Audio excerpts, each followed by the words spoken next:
സുഹൃത്തിനെ അപമാനിക്കാൻ മോഷ്ടിച്ച തിരുവോസ്തിയിൽ നിന്ന് തിരുരക്തം ഒഴുകി.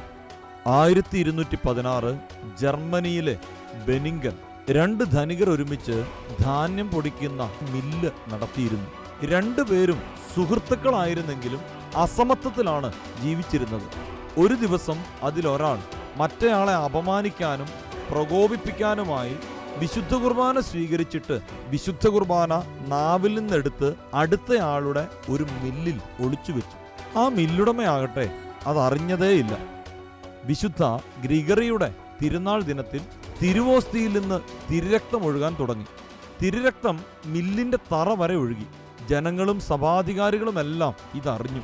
പിന്നീട് ഈ അത്ഭുത തിരുവോസ്തി അവിടെ നിന്നെടുത്ത് മെമിംഗണ്ണിലെ വിശുദ്ധ മാർട്ടിന്റെ ദേവാലയത്തിൽ സ്ഥാപിച്ചു. തിരുവോസ്തി മില്ലിൽ നിന്നെടുത്തയുടൻ തിരുരക്തം ഒഴുകുന്നത് നിലച്ച് സാധാരണ നിലയിലായി. വിശുദ്ധ മാർട്ടിന്റെ ദേവാലയത്തിൽ ഈ അത്ഭുത തിരുവോസ്തി സ്ഥാപിച്ച ഓസ്ബർഗിലെ മെത്രാൻ ഫെഡറിക് ഈ അത്ഭുതം ഒരു ദിവ്യകാരുണ്യ അത്ഭുതമായി പ്രഖ്യാപിച്ചു. തിരുവോസ്തി മില്ലിൽ ഒളിപ്പിച്ചു വെച്ചയാൾ തൻ്റെ തെറ്റിനെ ഓർത്ത് പശ്ചാത്തപിച്ചു. അത്ഭുതം നടന്ന ആ മില്ല് പിന്നീട് ഒരു കപ്പേളയായി മാറി. ഈ അത്ഭുത കപ്പേളയുടെ പേര് right chapel to the reverend good എന്നാണ്. ഈ അത്ഭുതത്തിന്റെ സ്മരണയ്ക്കായി എല്ലാ വർഷവും വിശുദ്ധ കുർബാനയുടെ തിരുനാൾ ദിവസം ആഘോഷമായ പ്രദക്ഷിണം സംഘടിപ്പിച്ചു വരുന്നു.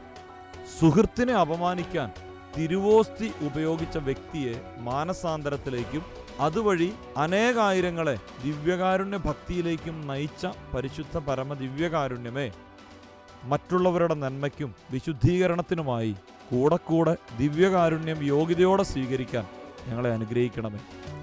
പരിശുദ്ധ പരമ ദിവ്യകാരുണ്യത്തിന് എന്നേരവും ആരാധനയും സ്തുതിയും പുകഴ്ചയും ഉണ്ടായിരിക്കട്ടെ. വിശുദ്ധ കുർബാനയുമായി ബന്ധപ്പെട്ട വീഡിയോകൾ നിങ്ങൾക്ക് ലഭിക്കാൻ ഈ ചാനൽ സബ്സ്ക്രൈബ് ചെയ്യുക.